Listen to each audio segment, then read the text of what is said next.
பல இடங்களில் உணவும் மருந்தும் ஒரு பிஸ்னஸ் கமோடிட்டியாக மாற்றப்பட்டுவிட்டது. கேன்சருக்கு தண்ணீர் கரைச்சி விட்டார். குறும்பிராயில் ஒருவர், உடுப்புட்டியில் ஒருவர் கேன்சருக்கு தண்ணீர் கரைச்சி விட்டார். சில இடங்கள்ல இந்த ரோட்ல காயப்பட்டாலும் இந்த உடுப்பு மடிக்கிற மாதிரி மடித்து ஓட்டோவில் போட்டு கொண்டு இருக்குது.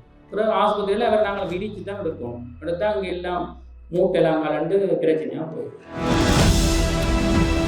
இலங்கையில் நீரிழிவின் தாக்கம் அதிகமாக இருக்கின்ற இடங்கள், அதில் முன்னணியில்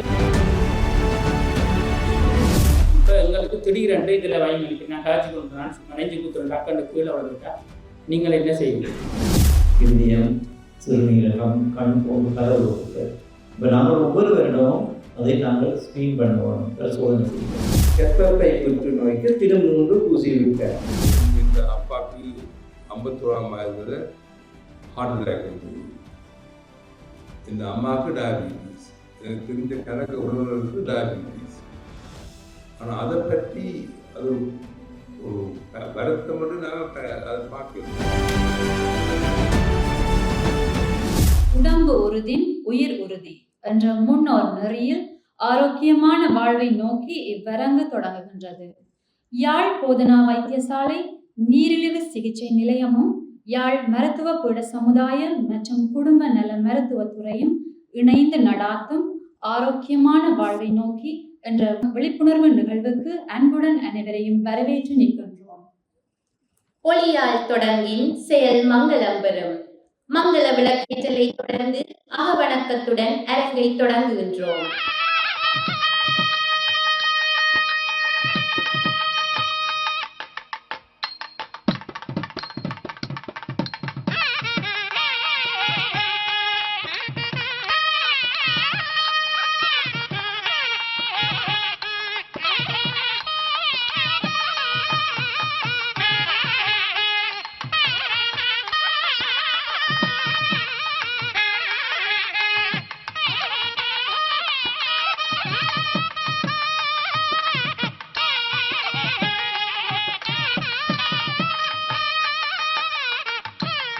இன்றைக்கு எங்களுக்கு தெரியும், இலங்கையில் குறிப்பாக வடமாகாணத்தில், அதுவும் யாழ் மாவட்டத்தில் தொற்றா நோய்களின் தாக்கம் அதிகரித்து வருகின்றது. அதிலும் குறிப்பாக நீரிழிவின் தாக்கம் அதிகரித்து செல்வதை நாங்கள் காணக்கூடியதாக இருக்கின்றது. 1980களில் இலங்கையில் 3% மாணவர்களுக்கு தான் நீரிழிவு நோய் இருந்தது. மிக அண்மைய தரவுகளின்படி கொழும்பு மாவட்டத்தில் ஏறக்குறைய 30% மாணவர்களுக்கு நீரிழிவு டயபிட்டிஸ் இருக்கின்றது. 20% மாணவர்களுக்கு நீரிழிவுக்கு முந்தைய நிலை ப்ரீ டயபிட்டிஸ் இருக்கின்றது. சுருக்கமாக சொல்ல போனால் கொழும்பு மாவட்டத்தில் 2 ஒருவருக்கு டிஸ்கிளைசீமியா என்று சொல்லப்படுகின்ற நீரிழிவு அல்லது நீரிழிவுக்கு முந்தைய நிலை இருக்கின்றது. அந்நிய வரைபடங்களில் பார்த்தால் ஹாட்ஸ்பாட் என்று கூறுவார்கள். இலங்கையில் நீரிழிவின் தாக்கம் அதிகமாக இருக்கின்ற இடங்கள், அதில் முன்னணியில் கொழும்பு மாவட்டமும், அடுத்ததாக 2வது இடத்தில் யாழ் மாவட்டமும் இருக்கின்றது. ஏன் இவ்வாறான நிலைமை ஏற்பட்டது?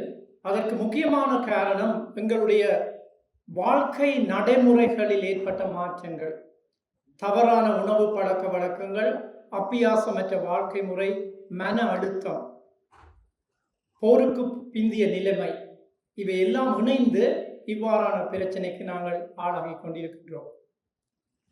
இந்த விழாவின் பிரதம விருந்தினராக கலந்து சிறப்பிக்கின்றார் வைத்திய கலாநிதி காருண்யன் அருளானந்தம் ஐயா அவர்கள். இவர் IMHO USA அமைப்பிலிருந்து வருகை தந்திருக்கின்றார்.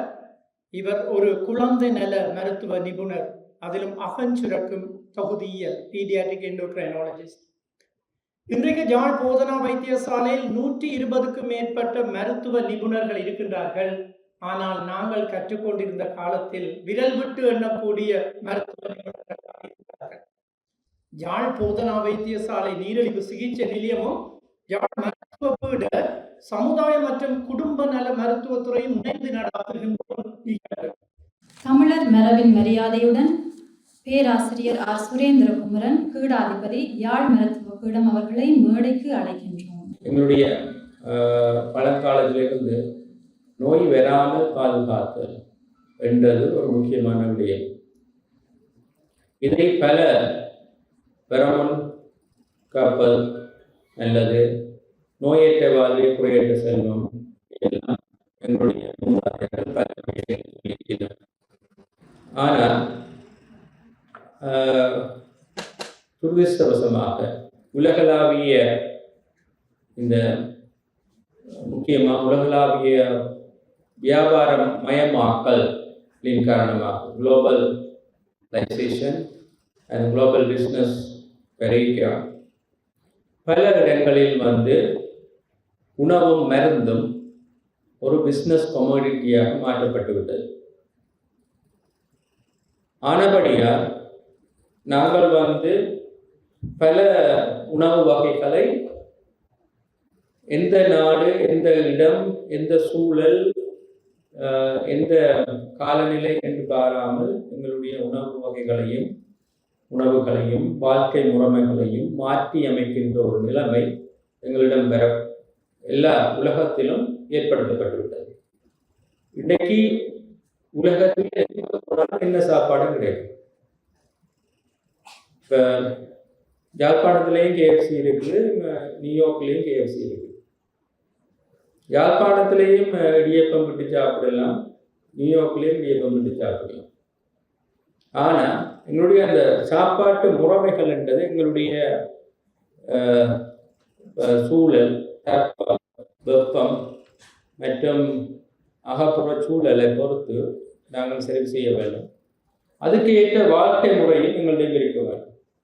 எனக்கு தெரிந்த வகையில் நாங்கள் சிறுவலாக இருக்கும் பொழுது இந்த மா வந்தது, கோதுமை மா வந்தது. அப்போ ப்ரீமா மாவன்னு சொல்லுவார்கள்.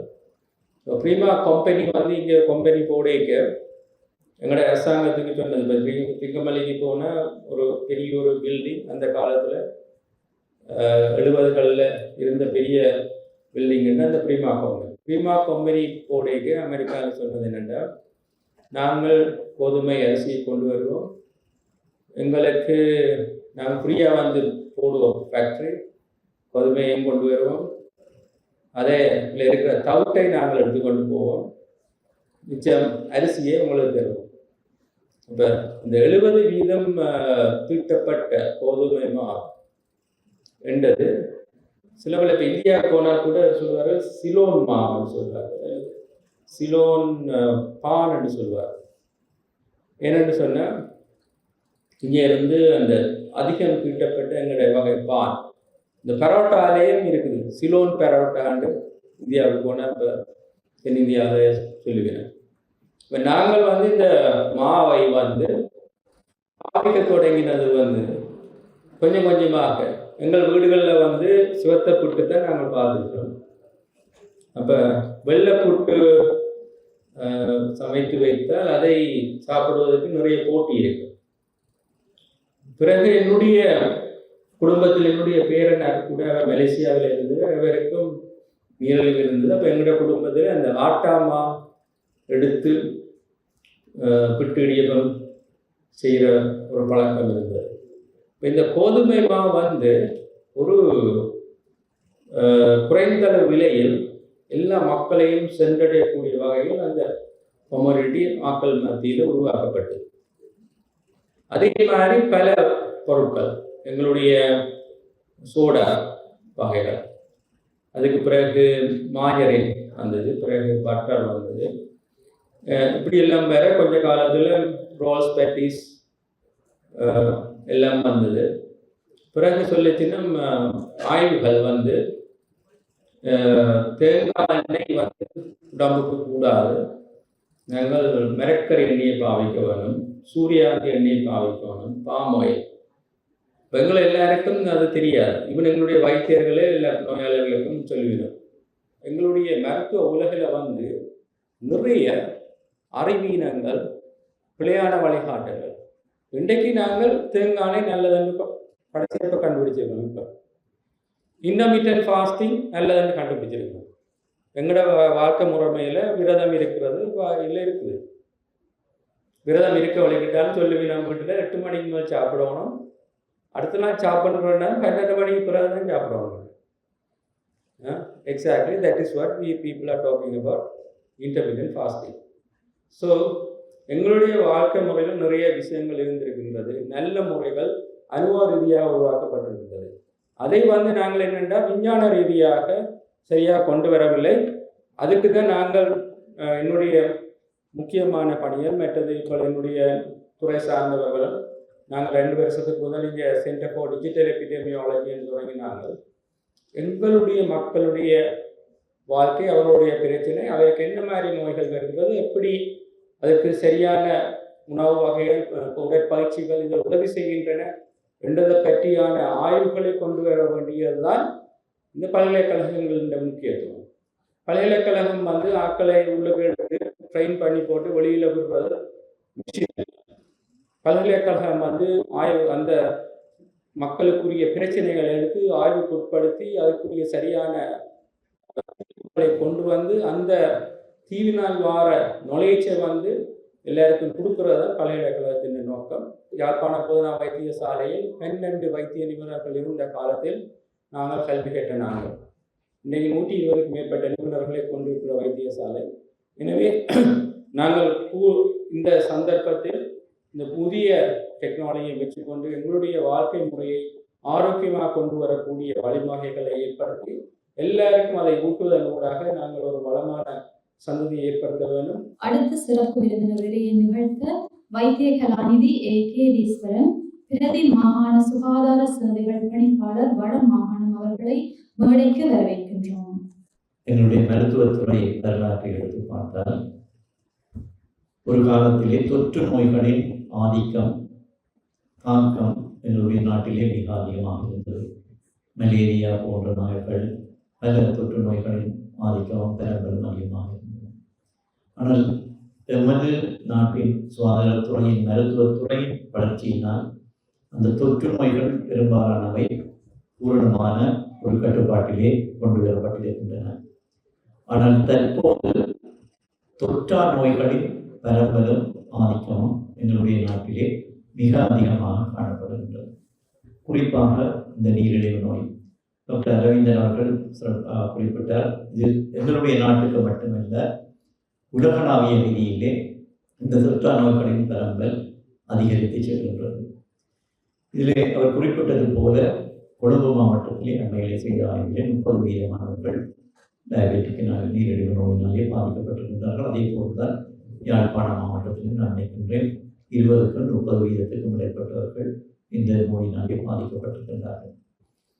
இது ஏன் நினைக்கிறேன், ஒரு 30-40 வருடங்களுக்கு முன்னர் யாழ்ப்பாண மாவட்டத்திலே இந்த எங்களுடைய வாழ்க்கை முறை, எங்களுடைய உணவு முறை, உண்மையிலே இந்த நீரிழிவு நோய், உயர்குருதி அழுத்தம் போன்ற நோய்கள் மிக குறைவாகத்தான் இருந்தது.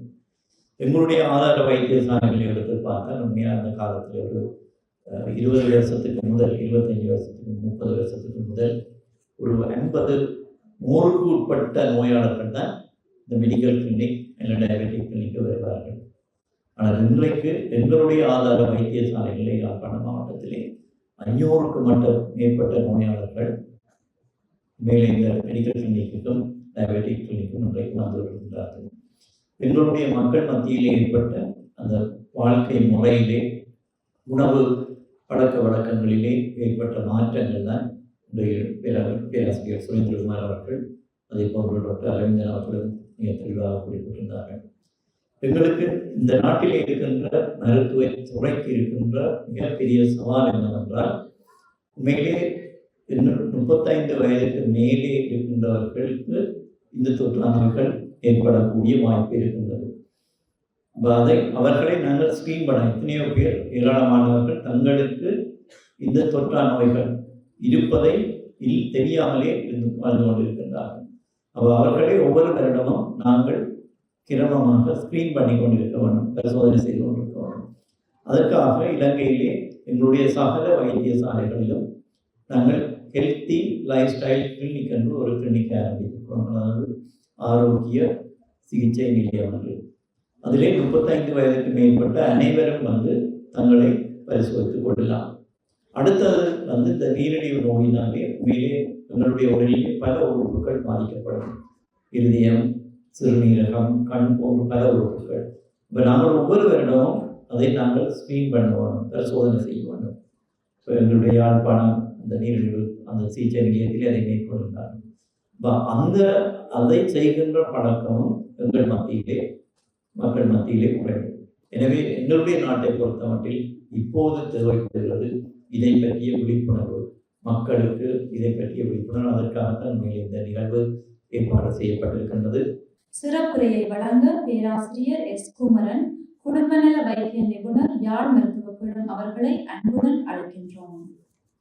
நாங்கள் ஒரு ஆராய்ச்சி செய்கிறாங்க 2018 அப்போ நாங்கள் இந்த நோயாளர்கள் எல்லாம் பார்த்ததில்லை. 60% மேற்பட்ட நோயாளர்களுக்கு 1க்கு மேற்பட்ட நோய் இருக்கும். ஆனால் தனியாக நீரிழிவோட மட்டும் பாருங்கள்.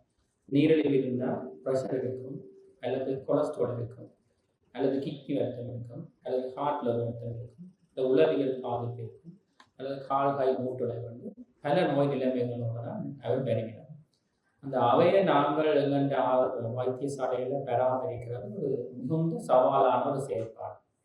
ஏனென்றால் எங்கள் பேராசிரியர் சுரேந்திர மரியா சொன்ன மாதிரி எங்கள்கிட்ட எவிடன்ஸ் பேஸ் கைட்லைன்ஸ் வந்து தந்துருக்கீங்கன்னா அதுகள் எல்லாம் ஒரு தனிப்பட்ட நோய்களுக்கு தான் இருக்கும். செலரோகத்துக்கான கைட்லைன், ப்ரெஷருக்கு வந்து தனியாக இருக்கும். ஆனால் எங்களுக்கு அப்படி தனியாக ஆள் வராது. எல்லா வருத்தங்களும் சேர்ந்தபடி ஆட்கள் வந்துருக்கணும். ஸோ அந்த நகைச்சுவையாக இருக்கும் சில நேரங்களில் இந்த ஆட்சி மேலே வந்து ஐயா மேலே வந்து இருந்துட்டு ஐயா எனக்கு நேரிக்க நோய்ன்னு சொல்லிக்கணும். அப்போ நாங்கள் கதையை கேட்கிட்டால் கொஞ்சம் பொருள் வந்து பேக்குக்கால ஒரு கோப்பியை எடுத்து தரணும். இது நான் அவர்கிட்ட காட்டுறேன்னு சொல்லிங்கன்னா அதை வாசித்து முடிஞ்சு திருப்பி வாங்கிட்டுறேங்க இன்னொரு கோப்பியை எடுத்து தரணும். அப்படியே ஒரு 6-7 கோப்பி கூட தந்துடுங்க. அப்படின்னா 6-7 வருத்தம் இருக்கும். அப்போ இதுகளை எல்லாம் நாங்கள் என்னென்ன கையாள போடுறோம்ன்றது எங்களுக்கு ஒரு பெரிய பிரச்சனை. அப்படி பார்த்தீங்கன்னா இந்த பல் நோய் நிலைமை என்னத்தால மெயினாக இருக்குதுன்னா எல்லாத்துக்கும் ஒரு ஆரம்ப காரணகர்த்தாக இருக்கிறது நீரிழிவு நோய். அப்போ நாங்கள் இந்த நீரிழிவு நோயை பற்றியும் 2018 வட மாகாணத்தில் மட்டும் ஒரு ஆராய்ச்சி செய்கிறாங்க. அதில் 50 வயதுக்கு மேற்பட்டவர்களில் 26 தொடக்கம் 30 விதமான ஆட்களுக்கு நீரிழிவு, 40 விதமான ஆட்களுக்கு உயர் குருதி அமுக்கம் இருக்கிறத நாங்கள் கண்டுபிடிச்சோம். அப்போ இப்படியான நோய் நிலைமைகள் இருந்தால் இதுக்கு நாங்கள் என்ன செய்யலாம், என்ன தீர்வு கொடுக்கலாம் என்று நாங்கள் யோசிக்கல. இந்த நீரிழிவுக்கு முக்கிய காரணம் எங்கள்கிட்ட உணவு பழக்க வழக்கம். நாங்கள் எல்லாரும் கார்போஹைட்ரேட் மாச்சத்து எடுக்கிறது சரியான கூட. நாங்கள் எங்கே போனாலும் மாச்சத்து கூட எடுப்போம். நாங்கள் சாப்பிட போனாலும் சில நேரங்களில் இந்த எங்களோட முகத்தை சோறு மறைக்கக்கூடிய மாதிரி தான் அந்த பிளேட்டை வச்சுருக்கோம். சோறு எங்களோட முகத்தை மறைக்கும், அவ்வளவு சோறு சாப்பிடுவோம். ரொட்டியோ பானோடியோ ஏதோ பழங்களுக்கு சரியான கூட இல்லை. நாங்கள் கூட அதை சாப்பிட நாங்கள் பழகிக்கணும். அப்படி என்றால் எங்களோட உணவு பழக்க வழக்கத்தை தான் நாங்கள் மாற்றுவோம். அதுதான் எங்களோட முக்கியம். உணவு பழக்க வழக்கம்ன்றது சாதாரண பழக்க வழக்கத்துக்கு அப்பாக அது ஒரு கலாச்சாரம், பண்பாடு வந்து ஆழமாக வேறு ஒன்றினம் உண்டு. அப்போ அதை நாங்கள் ஒரு இடத்துல போய் கதைச்சோ அல்லது சொல்லியோ அந்த நடத்த மாற்றங்களை செய்யலாம். நடத்த மாற்றம் ஒரு விஞ்ஞான முறையாக செய்யணும். அப்போ இப்படியான இதில் என்ன செய்யலாம் என்று நாங்கள் யோசித்து கொண்டிருக்கும் பொழுது தான் எங்களுக்கு கை கொடுத்தது WHO, உலக சுகாதார நிறுவனம். அந்த நிறுவனத்தின் தலைவையாக இருந்தவர் ராஜமாமா. அப்போ அவரோட இதை கை கேட்க அவருக்கு சரியான சந்தோஷம். நாங்கள் ஒரு ப்ரொஜெக்ட் செய்வோம்னு சொல்லி எங்களுக்கான நிதி உதவியும் மற்றும் எங்களுக்கான ஆலோசனைகளும் அவை தந்துச்சு. இப்போ இந்த உணவு பழக்க வழக்கம்ன்றது இப்போ எங்கெண்ட வயசில் வந்து மாற்றுறது கஷ்டம். எந்த பழக்க வழக்கம் பொதுவாக 10 தொடக்கம் 14 வயசுக்குள்ள மாற்றிடுவோம். அதுக்கு பிறகு மாற்றுறது கஷ்டம். என்னென்னா ஃபிக்ஸ்ட் ஆகிடும். எங்களோட பழக்க வழக்கம் ஃபிக்ஸ்ட் ஆகிடும். நாங்களே கஷ்டப்பட்டு செய்யலாம் ஒழிய எங்களை அறியாமல் மாறிக்கொண்டே இருந்து கொண்டே இருக்கும். அப்படியான அந்த பழக்க வழக்கங்களை பாடசாலை லெவலில் செய்யணும்ட்டு நாங்கள் வந்து யாழ் மாவட்டத்தில் ஒரு 4 பாடசாலை தெரிவிச்சு நாங்கள் யாழ் இந்து கல்லூரி, யாழ் பரிஜுவான் கல்லூரி, சுண்டுக்குழி மாதர் கல்லூரி, மற்றது பருத்துத்துறை ஹார்ட்லி கல்லூரி 4 கல்லூரிகளையும் எடுத்துனாங்க. அந்த 4 மாணவர்களும் இன்றைக்கு இங்கே வந்திருக்கணும். அவை தங்களோட செயற்பாடுகள் செய்திருக்கிறார். இப்படியான இந்த செயற்திட்டத்தின் இன்னொரு வடிவம் என்னென்னு சொன்னால், இப்போ எங்களுக்கு திடீரென்று இதில் வைங்க, இப்போ நான் காய்ச்சி கொண்டு சும்மா நெஞ்சு குத்துறேன், டக்குன்னு கீழே விழுந்துட்டா நீங்கள் என்ன செய்வீங்க? அந்த கேள்வி கேட்டால் எத்தனை பேருக்கு விட தெரியும், என்ன செய்யலாம், என்ன சில பேர் சரி அப்படியே போச்சு இறக்கணும் விடலாம் அல்லது என்ன செய்யலாம். அப்படி என்ன எங்களுக்கு இதுக்கு ஒரு அவசர அழைப்பு வந்து இருக்குது. அழிச்சோம்னா அந்த ஆம்புலன்ஸ் சர்வீஸ் எங்களோட கேஸ் அதுக்கு நன்றி. இந்த ஒரு அவசர அழைப்பை நாங்கள் வந்து பிரச்சனை இருக்க காலத்தில் தொடங்கினாங்க. இலங்கை பூரா இருக்குது, அடித்தா நல்ல ஒரு சர்வீஸ் வந்து எங்களை ஏற்றி கொண்டு போகணும். ஆனால் அப்படியான ஒரு அவசர அழைப்பேன்னு உங்களுக்கு எத்தனை பேருக்கு தெரியும். அப்போ எங்களுக்கு ரோட்டில் காயப்பட்டால் சில நேரங்களில் இந்த ரோட்டில் காயப்பட்டாலும் இந்த உடுப்பு மடிக்கிற மாதிரி மடித்து ஓட்டோவில் போட்டு கொண்டு இருக்கணும். பிறகு ஆஸ்பத்திரியில் அவர் நாங்கள் விரித்து தான் எடுக்கணும். எடுத்தால் அங்கே எல்லாம் மூட்டெல்லாம் கலண்டு பிரச்சனையாக போயிடும். அப்போ அப்படியான இடங்களில் உதவி செய்கிறதுக்கு தான் அந்த அவசர வாகன சேவை இருக்குது. நன்றி. இந்த அவசர ஆம்புலன்ஸ் சேவையை பற்றி நான் சுருக்கமாக சொல்ல வேண்டும். இது உண்மையில் எங்களுடைய மறைந்த ஆசான் டாக்டர் சிவராஜா சார் அவர்கள் தான் உண்மையில் அதை எனக்கு உண்மையாக அறிமுகப்படுத்தி 2006ஆம் ஆண்டு ஆகஸ்ட் மாதம் 11ஆம் தேதி யாழ்ப்பாணம் மாவட்டத்தில் இந்த திருப்பி சண்டை தொடங்கிட்டு யாழ்ப்பாணம் மாவட்டம் முழுவதும் நைட் கர்ஃப்யூ, இரவு நேரம் கர்ஃப்யூ ஒவ்வொரு நாளும். இப்போ இரவு நேரத்தில் ஈவன் மெடிக்கல் எமர்ஜென்சி ஒரு மருத்துவ ஆபத்தான நிலையிலே வெளியில் வர முடியாத ஒரு நிலைமை. அப்போ அப்படியான சந்தர்ப்பத்தில் அந்த நேரத்தில் பல இழப்புகள் நடந்து கொண்டிருந்தது. அப்போ தான் முன்னாள் டாக்டர் சிவராஜா சார் வந்து சொன்னார், நாங்கள் ஒரு இரவு நேர ஆம்புலன்ஸ் சேவை வந்து எமர்ஜென்சிக்காக ஆரம்பிக்கணும், அதை அனுமதி எடுத்து உத்தியோகபூர்வமான அனுமதி எடுத்து நாங்கள் அதை தொடங்குவோம் என்று. அந்த நேரம் அரசாங்க அதிபராக இருந்தவர் அமரர் கணேஷ் ஐயா அவர்களோடு நாங்கள் போய் கதைச்சு, அதுக்கு பிறகு அவருடைய உதவியோடு அந்த நேரம் யாழ் மாவட்ட கட்டளை தளபதி இராணுவ கட்டளை தளபதி அவர்கள்ட்ட போய் அவர்களிட அனுமதியை பெற்று நாங்கள் ஆரம்பித்ததுதான் அந்த இரவு நேர ஆம்புலன்ஸ் சேவை. அந்த நேரம் எங்கள்கிட்ட ஒரு சிங்கிள் டிஜிட் நம்பராக இருக்க இல்லை. அப்போ நாங்கள் அந்த நேரம் எங்களோட ஹாஸ்பிட்டல்ஸ் இந்த நம்பரை தான் பொதுமக்களுக்கு பத்திரிகைகளில் விளம்பரப்படுத்தினா, நீங்கள் இரவு நேரம் உங்களுக்கு எதுவும் எமர்ஜென்சி என்றால் அந்த ஹாஸ்பிட்டலில் கண்டக்ட் பண்ணும்போது அதுக்கு அவர்கள் கண்டக்ட் பண்ண அந்த ஹாஸ்பிட்டல் ஆம்புலன்ஸை நாங்கள் இராணுவத்தின் அனுமதி எடுத்து நாங்கள் அதை தொடங்கினாங்க.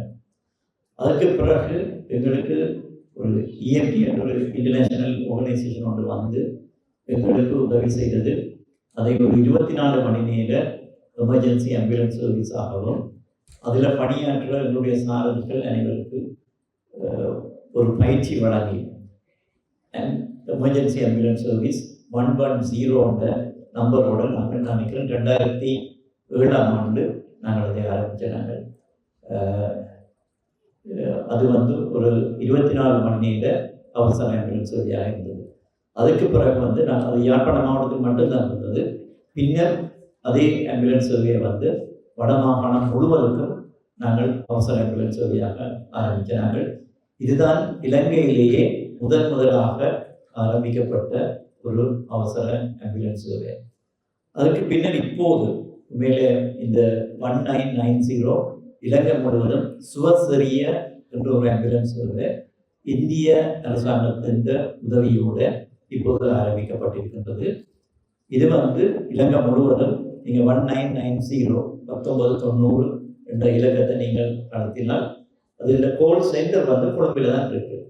இந்த கொழும்பில் இருந்தாலும் நீங்கள் சிங்களத்திலேயோ தமிழ்லேயோ ஆங்கிலத்திலேயோ அங்கே 3 மொழியிலேயும் உரையாடக்கூடிய கோல் ஆப்ரேட்டர்ஸ் இருப்பினா அவர்கள் நீங்கள் தமிழில் கால் பண்ணினால் அவர்கள் உடனடியாக தமிழ்லேயே நீங்கள் இங்கேருந்து கால் பண்ணுறீங்க கூட மொபைலில் எடுத்துட்டு உடனடியாகவே அந்த ஆம்புலன்ஸை அனுப்புவார்கள். இதுதான் இந்த சுவசரிய ஆம்புலன்ஸ் சர்வீஸ். யாழ்ப்பாணம் வடமாகாணத்தில் 18 ஆம்புலன்ஸுகள் வடமாகாணத்தில் இருக்குது.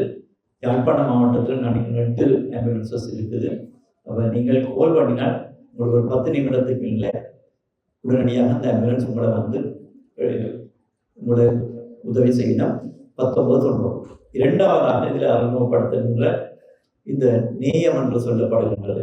உண்மையில உடல்நல நெருக்கடி உங்களுக்கு தெரியும். அந்த இதுவும் உண்மையில பேராசிரியர் டாக்டர் சிவயோகன் அவர்கள் உண்மையிலே அவர் வழிகாட்டலில் அவருடைய எண்ண கருவியில் தான் ஆரம்பிக்கப்பட்டது. யுத்தம் மிக தீவிரமாக இருந்த காலத்தில் மக்கள் உள நெருக்கடிகளுக்கு உட்பட்ட காலத்தில் ஒரு உள நெருக்கடி ஏற்படுகின்ற போது ஒரு உங்களுக்கு சுமித்ரியோன்னு சொல்லி தென்பகுதியில் ஒரு ஹாட்லைன் ஒன்று இருக்குது, சுமித்ரியோ ஒன்று. அதே மாதிரி நாங்கள் யாழ்ப்பாணம் மாவட்டத்திற்கு ஆரம்பித்த வட மாகாணத்துக்கு ஆரம்பித்தது தான் இந்த நேயம் என்று சொல்லப்படுறது. அதாவது 021222666 021-222-6666. இது ஒரு 24 மணி நேர ஒரு உளநல ஆலோசனை அவசர தொலைபேசி இலக்கம். நீங்கள் தொடர்பு கொண்டால் உங்களுக்குரிய உளநல ஆலோசனை அல்ல உளவள துணை ஆலோசனைகள் வழங்கப்படும். இந்த 2 இலக்கங்களையும் நீங்கள் தொடர்பு கொண்டு நீங்கள் உங்களுக்குரிய இந்த அவசர மருத்துவ ஆலோசனைகளை உதவிகளை பெற்றுக்கொள்ளலாம். அடுத்த நிகழ்வாக கவிதை நேரம் இடம்பெற உள்ளது. இதனை எமது வைத்திய நிபுணர்கள் இருவர் நடாத்த இருக்கின்றனர்.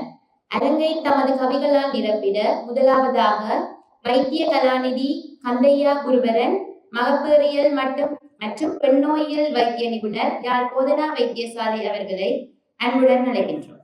மனத்தை மயக்க வைக்கும் மாலை வேளையில் ஆலை கரம்பை உடலுக்கு ஆகாதென்று சொல்லும் நீரிழிவு நிலையம் கூட்டிய கூட்டத்தில் கூடியுள்ளோருக்கு வணக்கம்.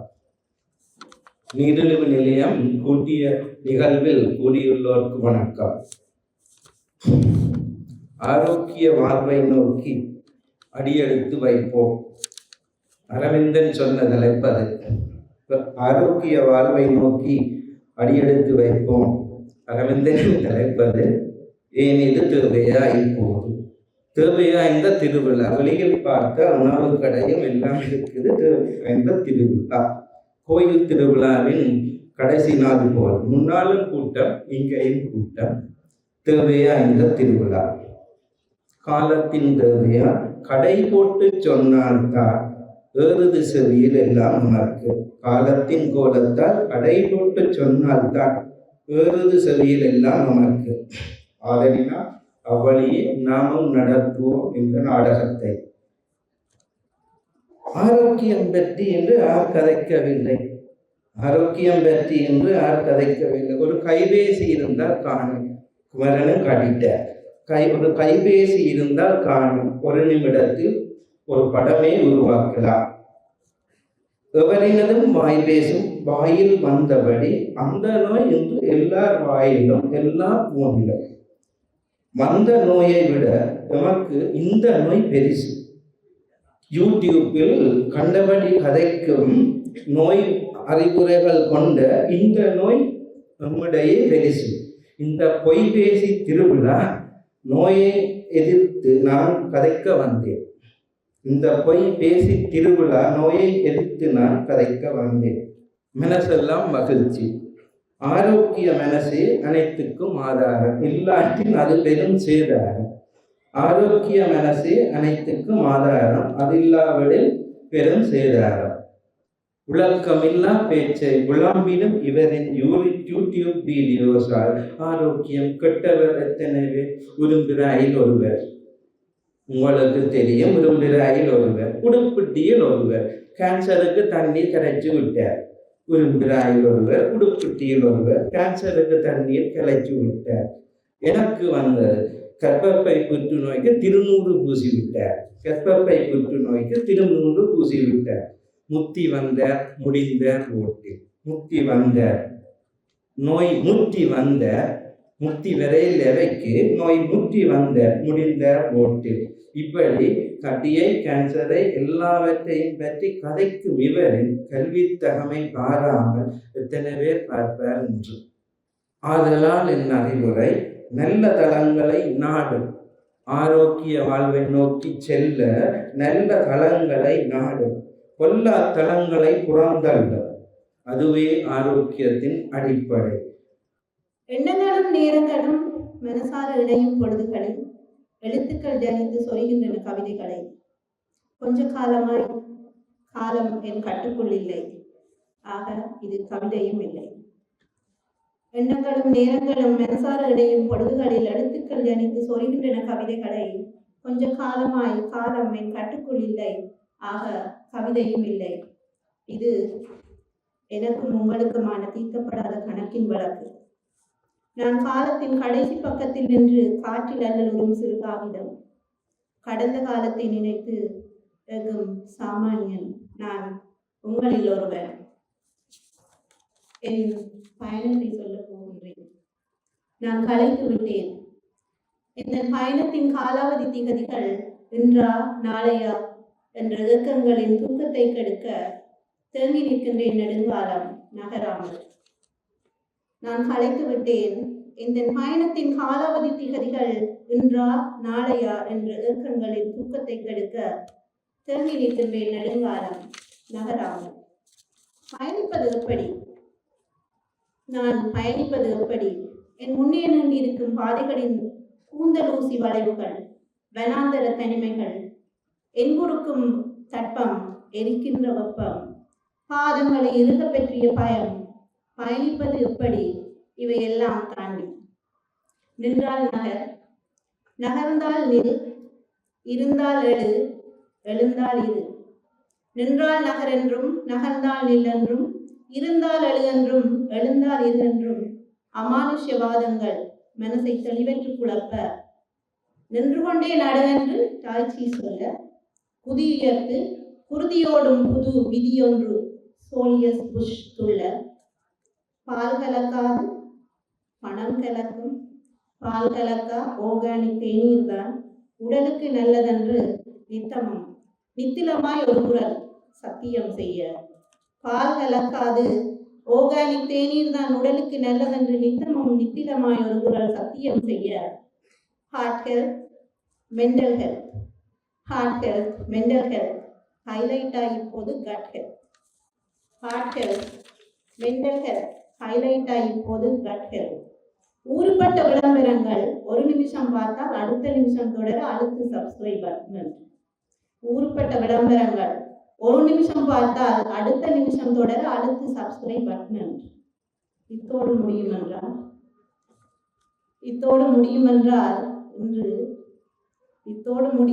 இன்று பட்டிமன்றம் வரைக்கும் படையல் போட்டு போட்டி வைக்கணுமாம், மரக்கரியா மாமிசமா மனிதனை வளர்க்குதல்.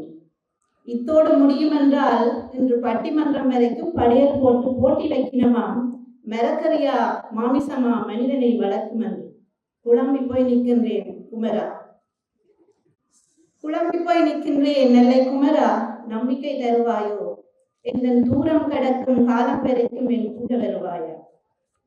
குழம்பி போய் நிற்கின்றேன் நெல்லை குமரா, நம்பிக்கை தருவாயா என் தூரம் கடக்கும் காலம் வரைக்கும் என் கூட வருவாயோ. நான் யார்? நான் உங்களில் ஒருவன். நான் ஒரு சாமானியன். நான் யார்? மிகையான சிகைக்கு சீயக்காய் பொடி, மிகையான சிகைக்கு சீயக்காய் பொடி, சருமம் மின்ன ரெக்ஸோனா, சருமம் மின்ன ரெக்ஸோனா, உச்சி மயில் உலர ஓடிக்கலோன், பாதாதி கேசம் பலபடக்க பியூட்டிகுலா பவுடர். மிகையான சிகைக்கு சீயக்காய் பொடி, சருமம் மின்ன ரெக்ஸோனா, உச்சி மயில் உலர ஓடிக்கலோன், பாதாதி கேசம் பலபடக்க பியூட்டிகுலா பவுடர். அந்த கால பத்மினி பரம்பரையில் பிறந்து கடைக்குட்டி ஐஸ்வர்யாக்களின் கால் புள்ளினான். அந்த கால பத்மினி பரம்பரையில் பிறந்த கடைக்குட்டி ஐஸ்வர்யாக்களின் கால் புள்ளினான்.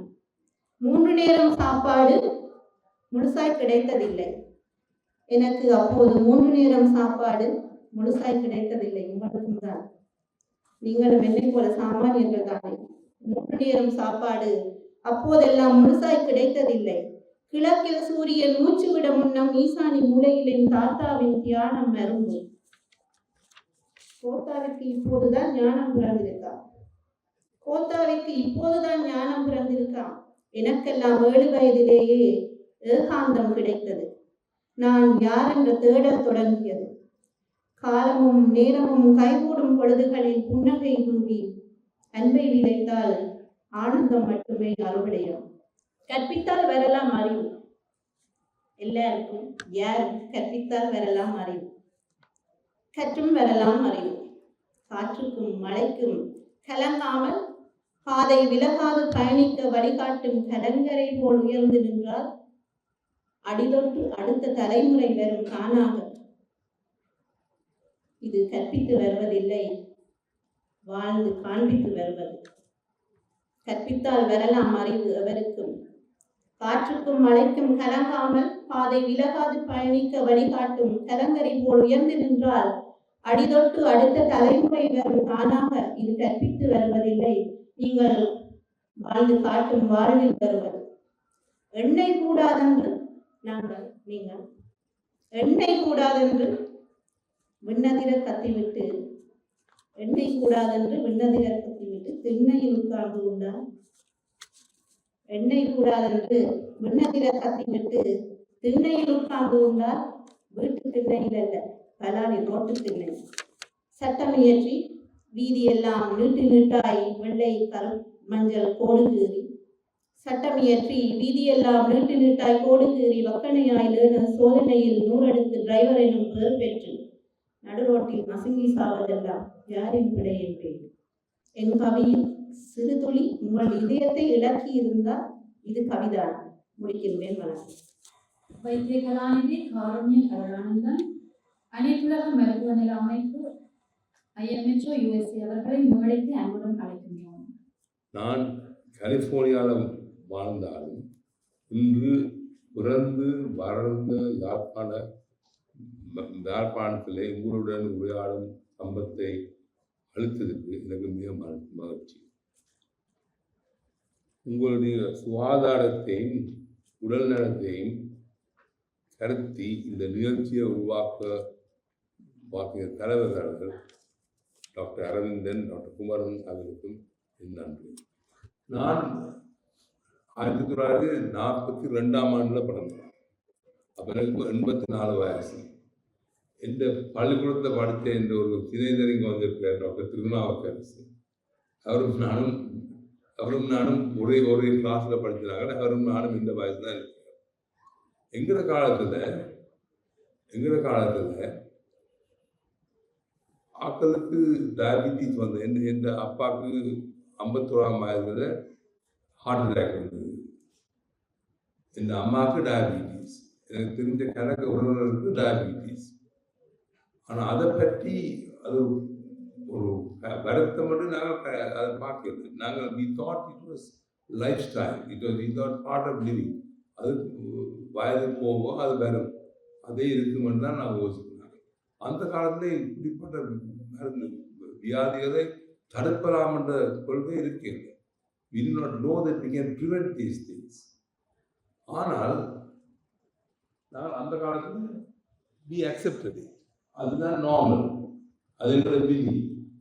இது is all R life span. நான் மெடிக்கல் ஸ்கூலுக்கு போகல 62 வயசு ஆகல் ஜீவிச்சது. நான் பிறகு 1942 47 இயர்ஸ் 47 வயசு தான் லைஃப் எக்ஸ்பெக்டன்சி. இப்போ 74 இயர்ஸாக வந்துருக்கு. அப்போ அந்த காலத்தில் ஒரு 50 வயதில் ஒரு ஆளுக்கு ஹார்ட் அட்டாக் வந்து இறந்தால் அது ஒரு வருத்தம் மட்டும் யோசிக்கிறார். இது விதி, இதுதான் நடக்கிற முறை, நாங்கள் அதை அக்செப்ட் பண்ணிட்டு போனோம். அப்படிதான் நான் யோசித்தேன். இந்த ஃபாதருக்கு 51 வயது அவருக்கு ஹார்ட் அட்டாக் வந்து 67 வயது மோசம் போட்டோம். ஆனால் அதை ஒன்றும் நாங்கள் நல்ல சீவியம் நீளமான சீவியம் தான் யோசிக்கிறாங்க. அப்போ நாங்கள் அதுதான் யோசிக்கிறாங்க. ஆனால் இந்த 1971-81 தென் ஆசியாவில் இருந்து, இந்தியாவில், பாகிஸ்தான், பங்களாதேஷில் இருந்து கணாக்கள் அமெரிக்காவுக்கும் இங்கிலாந்து மைக்ரேட் பண்ணாங்க. கணக்க டாக்டர்ஸ் மைக்ரேட் பண்ணாங்க. அங்கே போக அந்த சவுத் ஏஷியன் டாக்டர்ஸ் 50 வயது 60 வயது heart attack getting heart attack and diabetes. India, Pakistan, Sri Lanka ஆக்களுக்கு 3 மடங்கு டயபிட்டிஸ். ஹார்ட் அட்டாக் வந்து எங்களுடைய ஆக்களுக்கு 4 மடங்கு heart attack, 4 times the heart attack as much as the Caucasians. So எங்கள் சவுத் ஏஷியாவில் இருக்கிறாங்க, இந்தியா, பாகிஸ்தான், பங்களாதேஷுக்கு ஹார்ட் அட்டாக் டயபிட்டிஸ் 3-4 மடங்காக நடக்குது. இன்சுலின் ரெசிஸ்டன்ஸ் இருந்தால் இன்சுலின் தான் உங்களுடைய சர்க்கரை சுகரை குறைக்கிற ஒரு ஹோமோன். அந்த ஹோமோனுடைய எஃபெக்ட் எங்களுடைய ஆக்களுக்கு குறைஞ்சிருக்குது, வெள்ளையாக்களுக்கு கூடியிருக்கு. அப்போ இன்சுலின் எதிர்ப்பு எங்களை சவுத் ஏஷியத்துக்கு கணக்கு கூடியிருக்கு. இன்சுலின் எதிர்ப்பு, அதனால தான் எங்களுக்கு டயபிட்டிஸ் வருது. எங்களுக்கு டயபிட்டிஸ் மாத்திரம்ல இன்சுலின் எதிர்ப்பான வேறு கஷ்டங்களும் தர்றது. சப் எங்களை இப்போ நான் 1950 எங்களுக்கு ஒரு சப்போர்ட்டிங் கிளினிக்கும் யாழ்ப்பாணத்தில் இருக்கு. எங்களுக்கு எல்லாரும் அரசாங்கம் கம்பல்சரியா ஃபேமிலி பிளானிங் இருக்குது. குழந்தைகள் கூடி போடணுன்னு நாங்கள் ஃபேமிலி பிளானிங்கை போகணுன்னு எங்களுக்கு பிளான் பண்ணோம். இப்போ 4-5 சப்போர்ட்டிங் கிளினிக் இருக்குது. இந்த சப்போர்ட்டிங் கிளினிக்கும் நான் யோசிப்பேன், இந்த இன்சுலின் ரெசிஸ்டன்ஸால தான் வருது. அப்போ இன்சுலின் ரெசிஸ்டன்ஸ் ஏன் வருது என்றால் உங்களோட உணவு சாப்பிட்றது என்ன மற்றது உங்களோட வாழ்க்கை முறை begins with the first step. நீங்கள் போய் நீங்கள் முதல் ஆடியோவை வச்சு உங்களோட உணவை என்ன சாப்பிட்றதுன்னு கண்டு அதுக்கெல்லாம் இந்த எக்ஸிபிஷனில் சொல்லுவீங்கன்னா அதை படித்து நீங்கள் உங்களோட எக்ஸசைஸ் டயட் டைம் படித்து குறைக்கிறதான் இந்த வாழ்க்கை ரிக்வெஸ்ட். நான் அயன் மெச்சூர் சார்பாக இந்த இன்ஃபர்மேஷனை ஸ்ப்ரெட் பண்ணுறதுக்கு ஃபெசிலிட்டேட் பண்ண ஆக்கள் குமரன் அரவிந்தனுக்கு எனக்கு நன்றி. அதோட நான் நன்றி.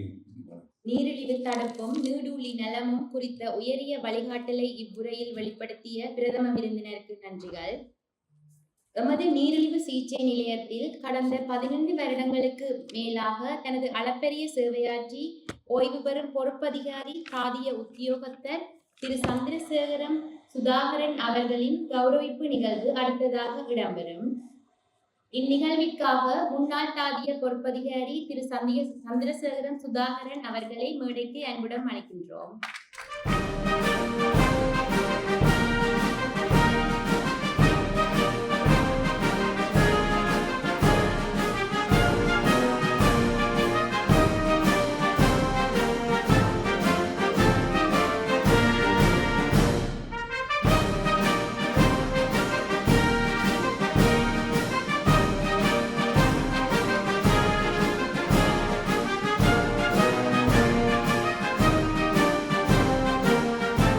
இப்பொழுது உடலுக்கும் உள்ளத்துக்கும் இளைப்பாறல் வழங்கப்படுகிறது.